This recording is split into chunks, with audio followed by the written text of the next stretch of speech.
Adik-adik, mari kita bersatu dalam doa. Kita ulangi satu persatu kalimat Ibu ya. Mari kita berdoa.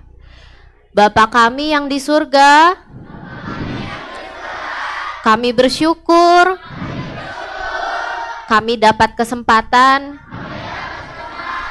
mendengar firman Tuhan. Kami mohon Tuhan pimpin kami supaya bisa fokus, supaya tidak ada satu kata pun yang terlewat oleh kami. Kiranya Roh Kudus buat kami mengerti firman Tuhan. Hanya di dalam nama Tuhan Yesus kami telah berdoa dan mengucap syukur. Amin. Ya, sebelum mulai kita mau buat kesepakatan dulu ya. Perkenalkan, nama Ibu Tiffany. Tapi Ibu juga di sini hanya punya waktu sebentar. Adik-adik juga di sini mungkin jarang sekali ke sini. Maka dari itu kita nggak mau membuang-buang waktu yang sudah kita punya. Maka kalau Ibu bilang air terjun, maka jawabnya adalah shh. Coba sekali lagi ya. Air terjun. Shh. Nah, Ibu akan tanya beberapa hal, tapi nanti kalau misalnya jawab jangan terlalu keras ya, karena nanti semua orang jawab nanti tidak kedengeran ya. Oke. Nah, sebelumnya Ibu pengen tahu dulu dong, di sini siapa yang kelas 3 SD? Oke. Yang kelas 4 SD? Yang kelas 5? Kelas 6. Oke. Wah, bermacam-macam. Oke. Boleh ini. Ya. Wah, bermacam-macam ya. Nah, sebelum Ibu mulai, Ibu pengen tanya dulu dong, kalau adik-adik di sini apa sih yang membuat adik-adik sukacita? Apa sih yang membuat adik-adik senang? Ada yang mau jawab? Main game. Ya, ada yang senang main game. Ada apa lagi? Coba satu orang aja ya. Ibu tanya yang baju merah di depan. Yang lain coba air terjun. Yang baju merah di depan, apa yang bikin kamu sukacita, senang? Main game. Main game. Oke, yang sebelahnya Juga sama. Main game juga. main game juga. Oke, yang perempuan di sini. Mendengarkan firman Tuhan. Wah, mendengarkan firman Tuhan. Itu yang angkat tangan di belakang yang baju merah. Senangnya apa sih yang bikin senang? Main game. Main Wah. game FF. Main game. Oke, belakangnya, perempuan yang belakangnya. Apa yang bikin kamu senang? Bisa membawa bekal untuk masa depan. Bisa membawa? Nggak mau.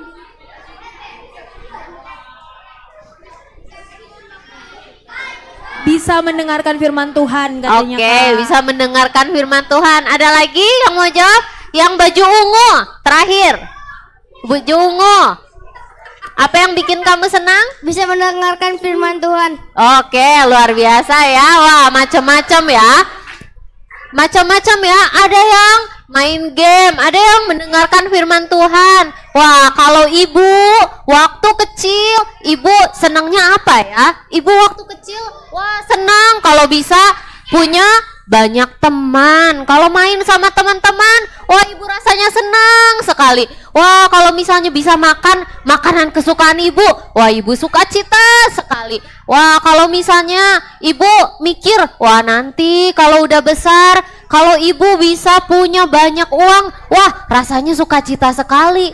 Nah, tapi kalau gitu hari ini Ibu mau bercerita tentang seorang anak yang ada tokoh Alkitab kita mau tahu ya gimana ceritanya. Dia dari kecil ingin sekali sukacita. Dia mencari sukacita. Tapi akhirnya ketemu gak ya? Maka kita dengar ya ceritanya. Nah, jadi suatu hari di air terjun.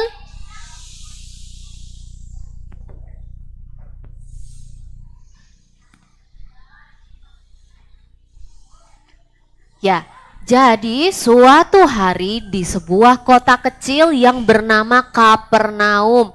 Ada yang tahu Kapernaum kalau di peta sekarang ada di negara apa ya? Israel ya, ada di negara Israel.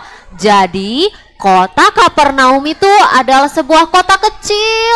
Kalau kota kecil,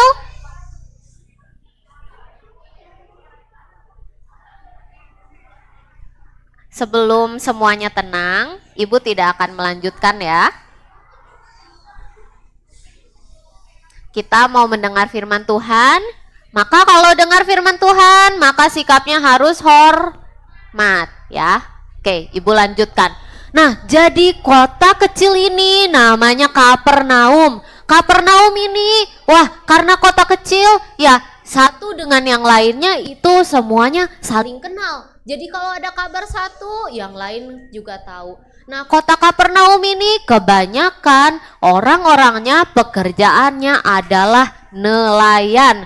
Nah, lalu di kota kecil ini ada seorang ibu dan ada seorang anak laki-laki yang sedang bercakap-cakap.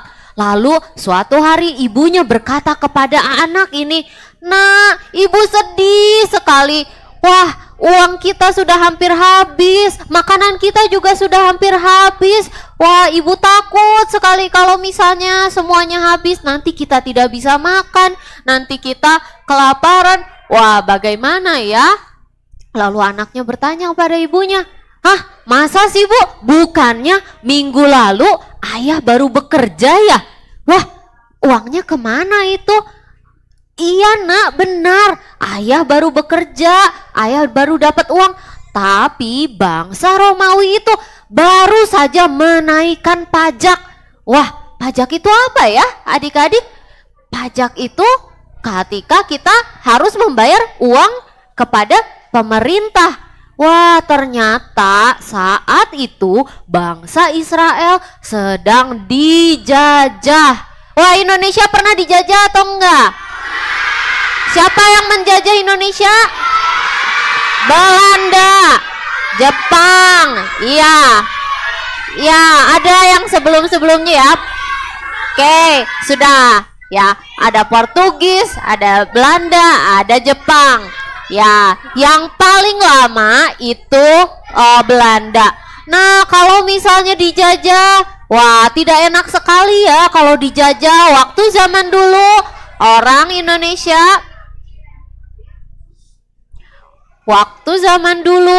Indonesia dijajah, orang Indonesia bercocok tanam. Hasilnya yang menikmati bukan orang Indonesia, yang menikmati adalah penjajah-penjajahnya. Wah, jadi orang Indonesia itu waktu dijajah itu menderita sekali. Maka orang Israel juga menderita sekali ketika dijajah. Ketika dijajah, mereka dimintai pajak. Air terjun. Ya, ketika Israel dijajah, mereka menderita karena dimintai pajak. Wah, bangsa Romawi itu minta pajak untuk apa ya? Bangsa Romawi itu waktu dulu perang ke satu tempat dan tempat yang lain. Ketika ke satu tempat, maka dia akan berperang, maka butuh uang untuk pedang, untuk beli kuda, untuk bayar tentara. Maka bangsa Romawi minta uang dari bangsa-bangsa jajahannya. Nah, maka anaknya ini sedih sekali. Dia, anak laki-laki ini dari kecil ingin sekali sukacita, ingin sekali senang. Tapi kondisinya kok begini? Maka dia bertanya kepada ibunya, "Ibu, bukannya dulu bangsa Israel itu kuat ya? Bukannya bangsa Israel itu punya raja yang kuat ya?" Wah, raja Israel ada Daud, ada Salomo, ada sebelumnya raja pertamanya Saul. Nah, tapi apa yang terjadi ya? Kok bisa ya dulu ada raja yang kuat, dulu bangsa Israel istananya megah sekali, emas ada di mana-mana, perak ada di mana-mana, tidak ada yang miskin, tidak ada yang kelaparan. Tapi ternyata yang terjadi adalah karena Raja Salomo punya banyak istri. Waduh, punya banyak istri dan istri-istrinya tidak seiman. Istri-istrinya menyembah Allah, menyembah Tuhan yang bukan ada di Alkitab. Wah, pencipta langit dan bumi itu Allah yang ada di Alkitab. Tapi istri-istri Salomo menyembah Allah lain. Akhirnya Raja Salomo juga ikut menyembah berhala-berhala. Akhirnya bangsa Israel ini dihukum Tuhan. Akhirnya dihukum, akhirnya dijajah. Nah, maka dari itu bangsa Israel jadinya sekarang menderita, miskin, dijajah. Nah, lalu anaknya bertanya, "Wah, bagaimana dong, Bu? Kan kita juga ingin bahagia ya, ingin sukacita ya." Wah, lalu ibunya teringat sesuatu. "Wah, Nak, waktu minggu lalu waktu ke gereja, Ibu mendengar katanya di gereja bilang katanya nanti akan ada raja yang namanya Mesias." Wah, Raja Mesias itu nanti akan menyelamatkan bangsa Israel.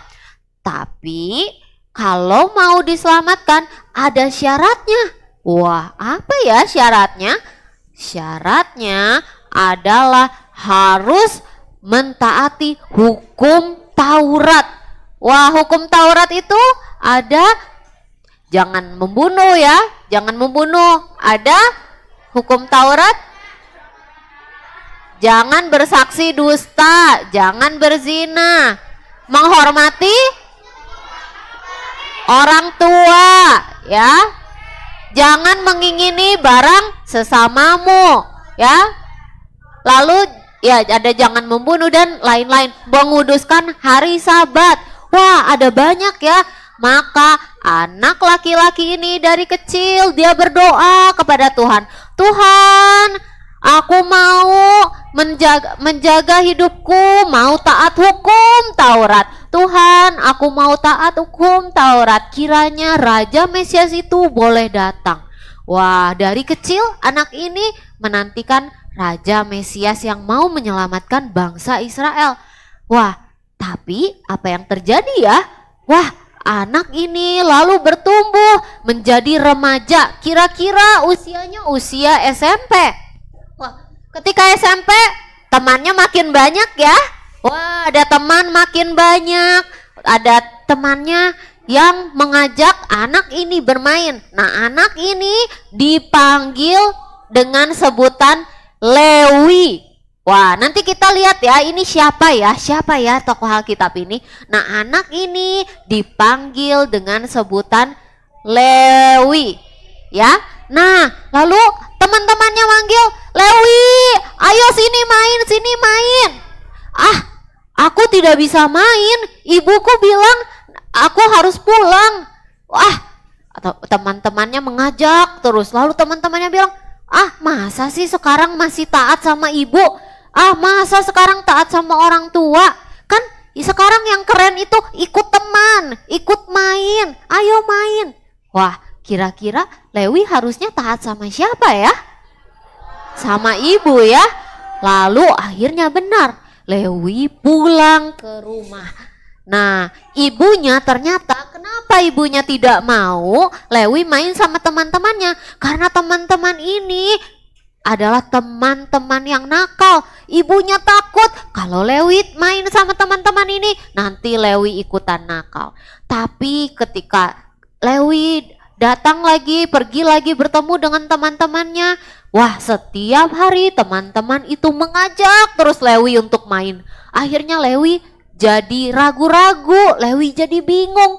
Dia berpikir, aku kan ingin senang, aku kan ingin main, tapi kan aku harus taat ibuku, aku harus taat Taurat. Wah, bagaimana ya?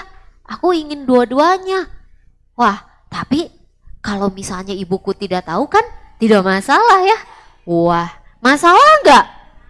Wah, masalah ya. Wah, tapi akhirnya Lewi pergi ke teman-temannya, lalu dia panggil teman-temannya, teman-teman, aku mau main sama teman-teman. Lalu teman-temannya bertanya, bukannya ibumu tidak mengizinkan kamu main sama kami? Enggak kok, ibuku sudah mengizinkan. Wah, padahal belum bilang ya ke ibunya. Wah, Lewi mulai berbohong. Lalu Lewi main dengan teman-temannya. Lah setelah main, akhirnya Lewi diajak main berbagai macam. Lalu akhirnya Lewi ikut-ikutan temannya berbuat berbagai macam dosa. Mulai dari berbohong, lalu juga teman-temannya bertengkar, ikut bertengkar.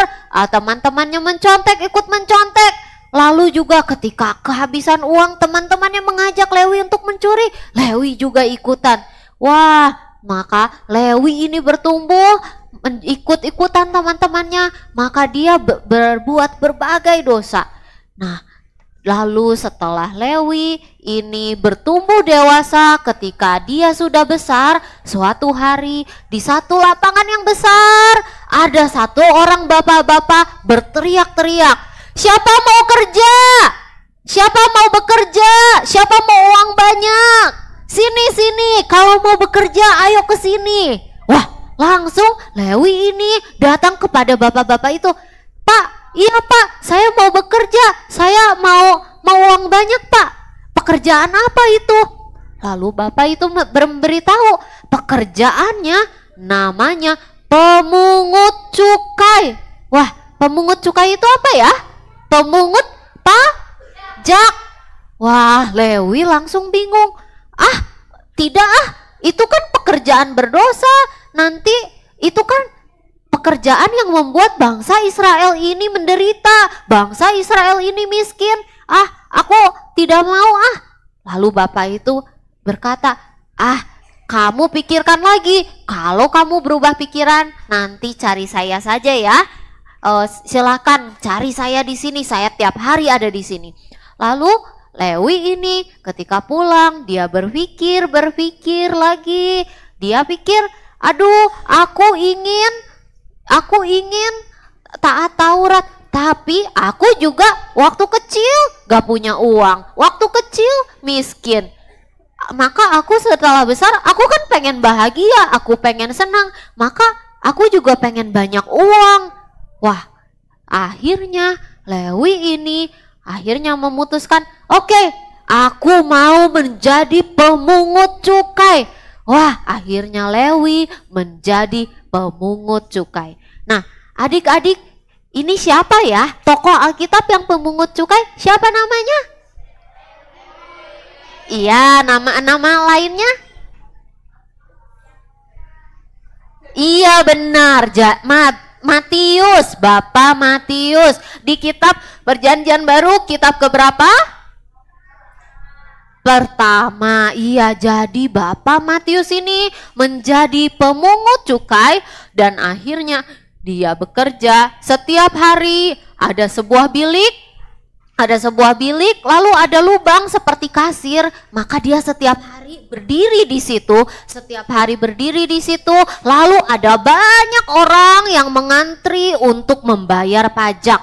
Lalu ada orang pertama datang mengantri. Lalu dia bilang, "Pak, ini saya mau membayar pajak. Saya sudah menjual ladang saya untuk membayar pajak ini." Wah, orang ini mukanya sedih sekali ketika bayar pajak. Tapi apakah Bapak Matius kasihan? Wah, ternyata dia tidak kasihan dengan orang itu. Maka Bapak Matius hanya berkata, "Oke, selanjutnya."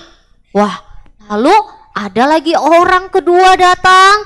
Orang kedua bilang, "Pak, saya sudah menggadaikan rumah saya sudah tidak punya apa-apa. Ini saya bayar pajak saya." Wah, Bapak Matius juga tidak kasihan dengan orang ini. Bapak Matius hanya bilang, "Oke, selanjutnya." Wah, lalu orang yang ketiga datang mengantri. Dia bilang, Pak, saya sudah 3 hari tidak makan. Anak saya juga sudah 3 hari tidak makan, Pak. Kasihani saya tidak bisa membayar. Tolong kasih saya keringanan. Lalu Bapak Matius langsung marah.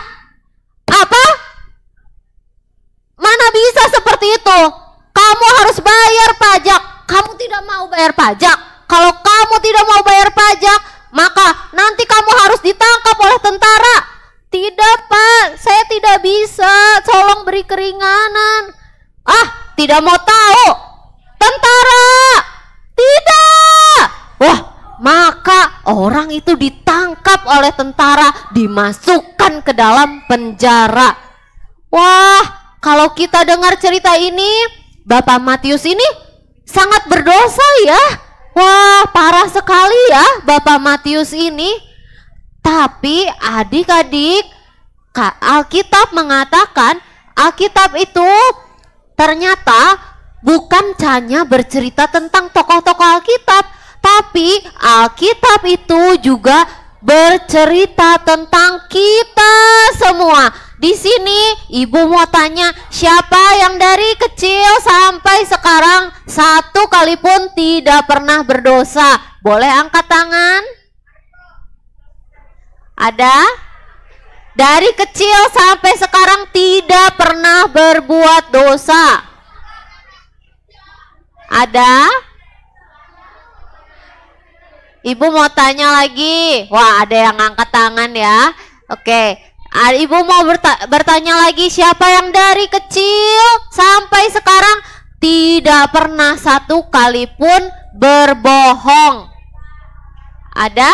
Angkat tangan. Wah, ada yang angkat tangan ya. Ada yang dari kecil sampai sekarang tidak pernah bertengkar dengan adik atau kakaknya atau dengan temannya satu kali pun? Ada? Oke, ibu tanya lagi ya. Di sini, adik-adik, ada nggak yang dari kecil sampai sekarang ketika mendengarkan firman Tuhan tidak pernah ribut satu kali pun? Ada? Tidak pernah ribut satu kali pun.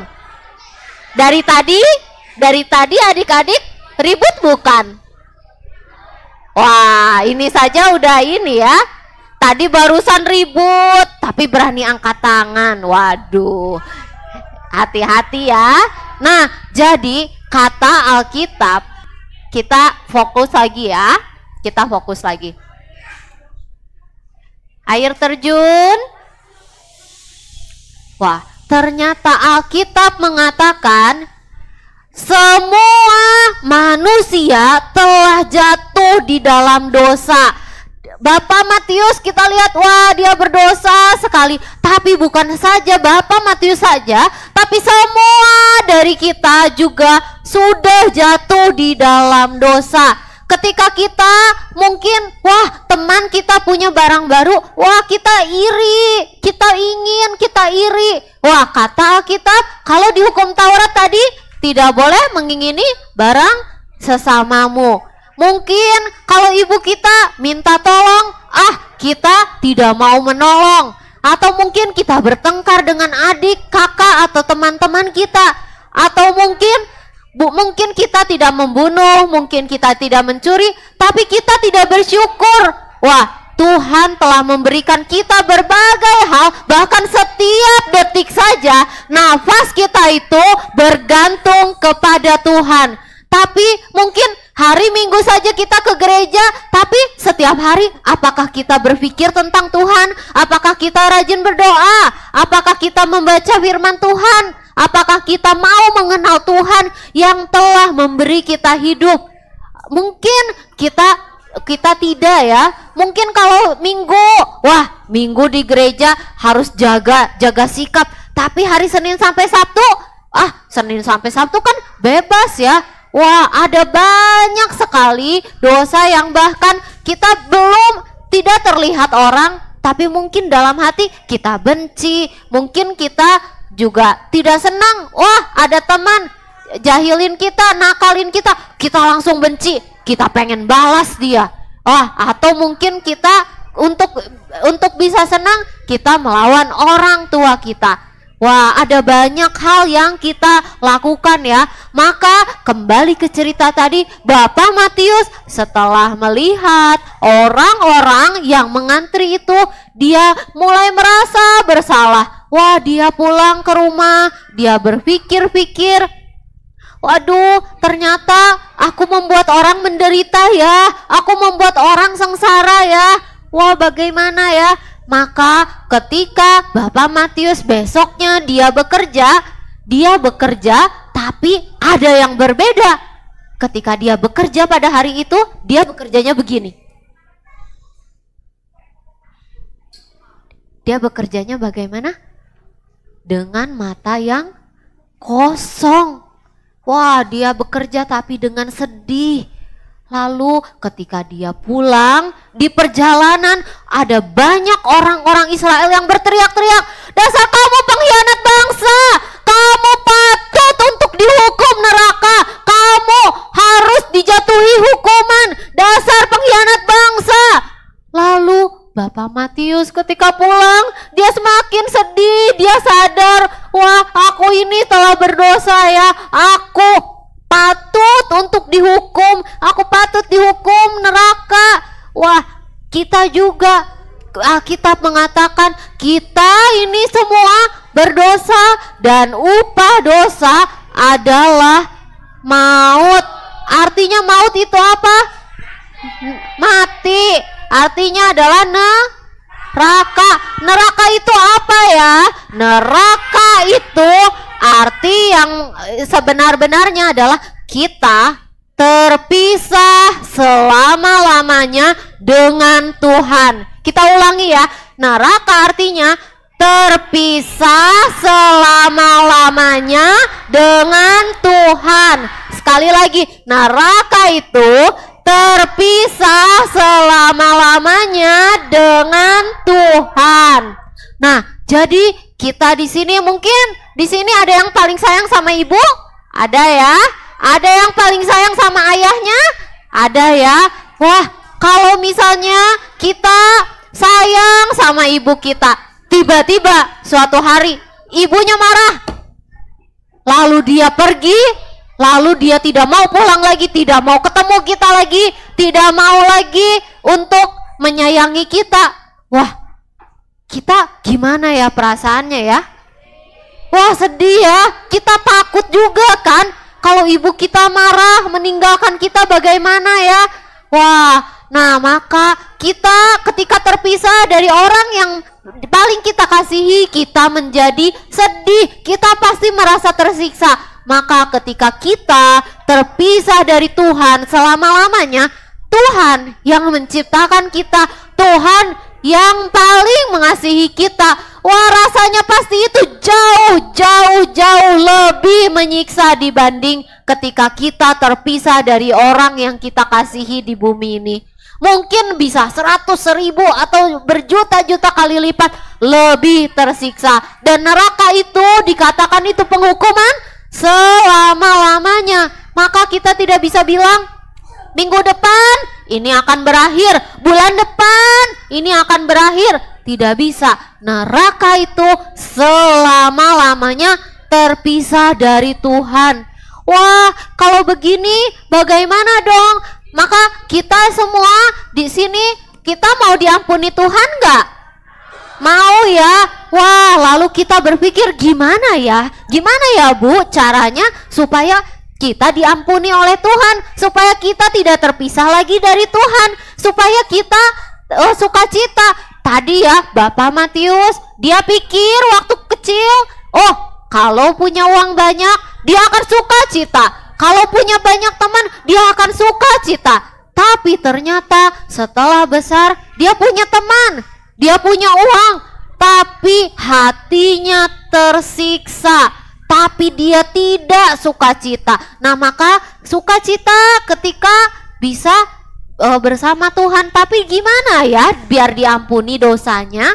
Wah, maka manusia kita punya ide. Nah, kan agama itu mengajarkan perbuatan baik kan ya? Iya benar? Iya. Nah maka kalau misalnya perbuatan baik kita lebih banyak dari dosa kita, maka kita bisa diampuni Tuhan. Benar? Siapa yang bilang benar? Oke, nah jadi kita pikir ya, wah kalau misalnya perbuatan baik kita lebih banyak dari dosa kita, maka kita akan diampuni Tuhan. Tapi coba ya kita hitung-hitungan dosa. Misalnya, wah tidak berdosa itu sulit ya. Baru di hati benci, sudah dosa. Baru pikir, sudah dosa. Nah misal ada orang paling suci di dunia, satu hari dia berdosa 3 kali. Nah ketika dia kalau 1 bulan 3 kali 30 berapa? 90. Wah, kalau 1 tahun 90 kali 12 berapa? 1080. Dikali 80 tahun, 1080 dikali 80 tahun. Wah, jadi banyak ya, lebih dari 80.000 ya. Wah, maka kita pikir, oh kalau misalnya perbuatan baik lebih banyak dari dosa, kita diampuni Tuhan. Tapi dosa kita ternyata banyak sekali. Kalau misalnya hitung segitu aja, itu sudah 80.000 lebih. Tapi kalaupun kita berhasil bisa berbuat baik lebih banyak daripada berbuat dosanya. Tapi kalau misalnya adik-adik pulang ke rumah habis ini misalnya, lalu di rumah mamahnya bilang, "Dek, mama baru buat kue. Kuenya dibikin dari 10 telur. 9 telur, telur terbaik sedunia. Tapi 1 telurnya sudah 1 tahun busuk. 1 tahun busuknya sudah ada apa? Yang bergerak-gerak, warnanya sudah hitam. Dicampur dengan telur-telur lainnya. Lalu dijadikan kue. Dek, ini makan dek. Mau makan gak? Tapi kan 9 telurnya itu telur terbaik loh di dunia. Mau makan gak? Tetap enggak ya. Kenapa ya?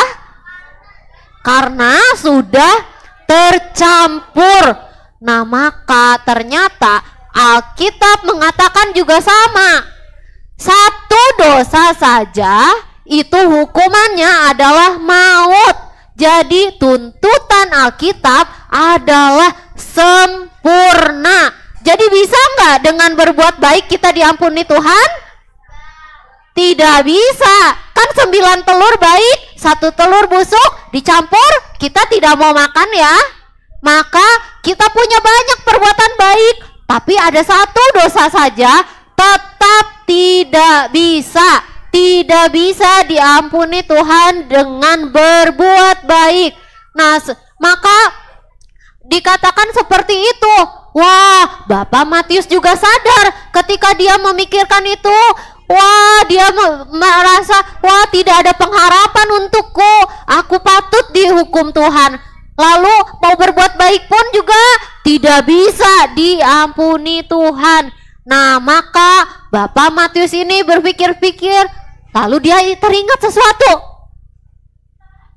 Wah, kemarin aku dengar-dengar katanya di kota ini, di Kapernaum, ada seorang guru yang sangat berkuasa. Dia itu menyembuhkan orang yang sakit, dia membangkitkan orang yang mati, dia mengajar dengan baik, mengajar dengan berkuasa. Ada banyak orang yang mengikut dia. Dan dengar-dengar katanya guru ini adalah Mesias. Wah, aku punya pengharapan dong kalau begitu ada Mesias. Tapi aku kan dengar dulu ibu bilang, katanya kalau misalnya Mesias mau datang harus taat Taurat. Aku ini tapi orang berdosa. Kalau Mesias datang, apakah dia mau menerima aku yang berdosa ini? Aduh, bagaimana ya? Lalu dia sedih, dia berpikir di dalam biliknya. Lalu tiba-tiba terdengar sebuah suara.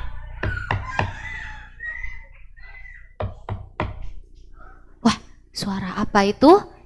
Ada yang mengetuk. Lalu dia langsung, Bapak Matius ini langsung dia melihat sekitar. Lalu dia melihat ada kerumunan orang. Dia terkaget, kok ada banyak orang ya? Lalu dia melihat di depan dia ada seorang laki-laki yang sedang menatap dia, dan laki-laki itu berkata kepada dia, ikutlah aku. Ternyata yang ada di depan dia adalah Tuhan Yesus.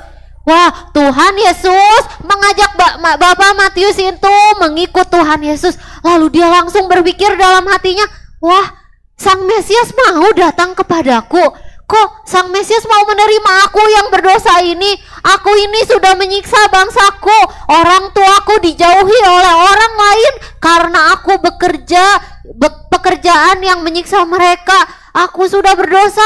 Kok Mesias mau ya datang kepadaku yang berdosa ini?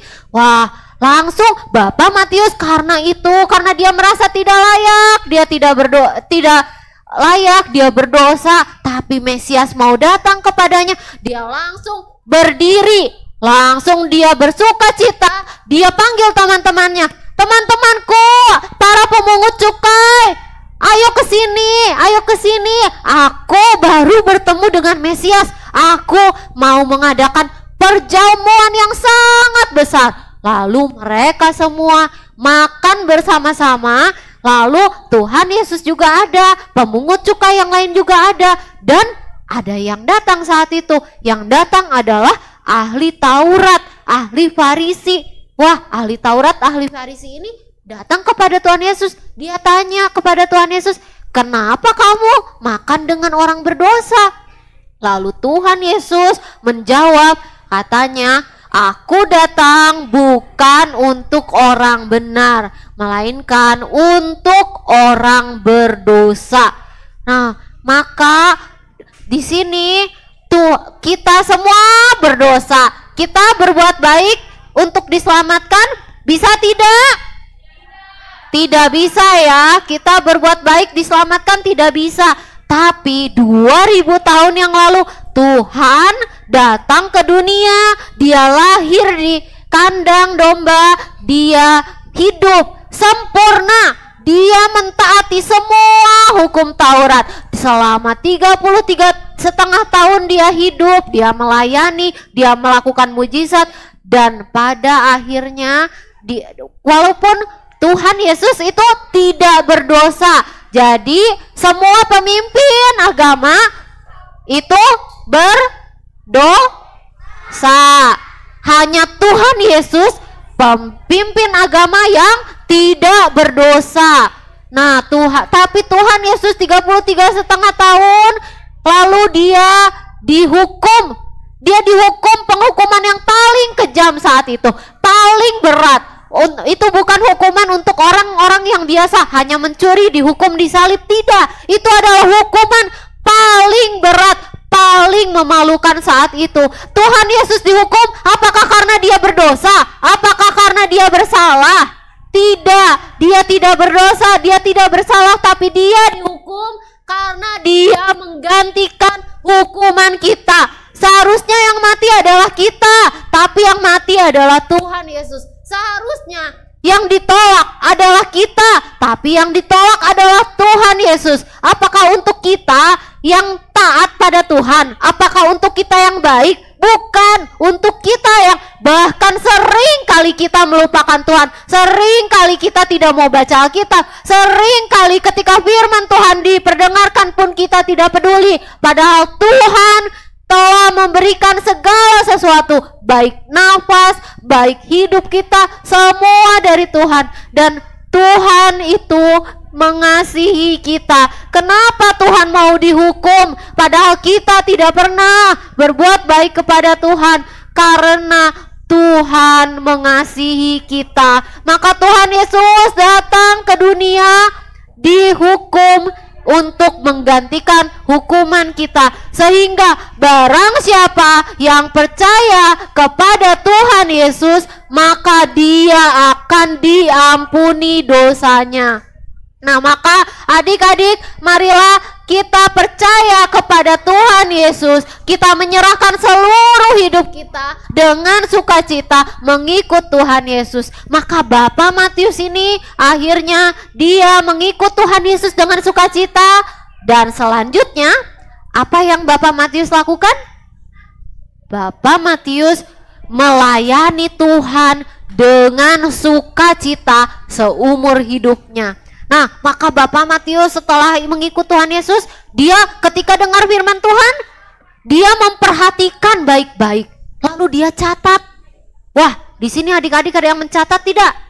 Wah, ada ya. Nah, makanya baik-baik catat firman Tuhan ya. Bapak Matius ini setelah mengikut Tuhan Yesus, dia catat baik-baik firman Tuhan. Lalu dia membukukan firman Tuhan yang dia telah catat itu. Dan akhirnya sekarang kita jadi tahu kan, Tuhan Yesus dulu pernah ngomong ini ya, Tuhan Yesus pernah ngomong itu ya, karena ada yang mencatat. Nah, maka Bapak Matius melayani Tuhan dengan sukacita karena dia telah bersukacita, dia telah diterima Tuhan Yesus, dia telah diselamatkan Tuhan Yesus.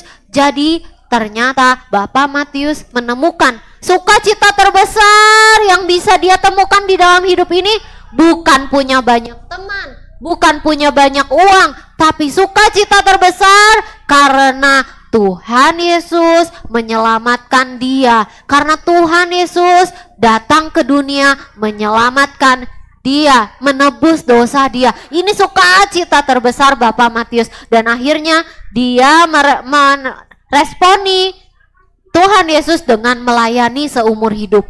Mungkin adik-adik di sini melayani Tuhan bukan dengan cara membuat buku, tapi adik-adik mungkin bisa melayani Tuhan dengan cara mungkin membantu orang tua, mungkin dengan belajar baik-baik. Nanti sudah besar ada yang jadi polisi, ada yang menjaga keamanan. Nanti sudah besar ada yang jadi dokter supaya banyak orang disembuhkan. Nanti besar mungkin nanti ada yang jadi pejabat, ada yang jadi pemerintah, ada yang jadi gubernur, mungkin ada yang jadi presiden. Supaya apa? Supaya negara ini sejahtera. Bukan memimpin dengan korupsi, tapi memimpin dengan baik. Supaya banyak orang miskin nanti jadi bisa makan. Nah, maka adik-adik mari kita menerima Tuhan Yesus sebagai Tuhan dan Juru Selamat kita. Dan karena itu kita bisa bersukacita mengikut Tuhan dan melayani Tuhan seumur hidup kita. Mari kita bersatu di dalam doa. Bapa kami yang bertahta di kerajaan surga, kami bersyukur atas firman Tuhan yang telah kami dengar. Kami bersyukur Tuhan, kami tahu kami tidak layak, kami sering kali berbuat dosa. Tapi Tuhan mengasihi kami, Tuhan datang ke dunia, berkorban di kayu salib untuk menebus dosa kami. Kami mohon ampun Tuhan atas segala dosa kami. Kiranya Tuhan sucikan kami, kiranya Tuhan pimpin supaya kami mengikut Tuhan selama-lamanya. Kiranya Tuhan berikan sukacita yang paling besar itu kepada kami, yaitu sukacita karena mengetahui Tuhan mengasihi kami, Tuhan menebus dosa kami. Kiranya Tuhan pimpin supaya kami tidak hidup dengan sembarangan, tidak hidup untuk hal-hal tidak berguna, tapi biarlah kami hidup yang berguna, hidup yang melayani Tuhan, hidup yang bersukacita karena mengikut dan melayani Tuhan selama-lamanya. Kiranya Tuhan pimpin kami supaya kami belajar baik-baik di sekolah, dan ketika besar kami bisa melayani Tuhan dengan sepenuh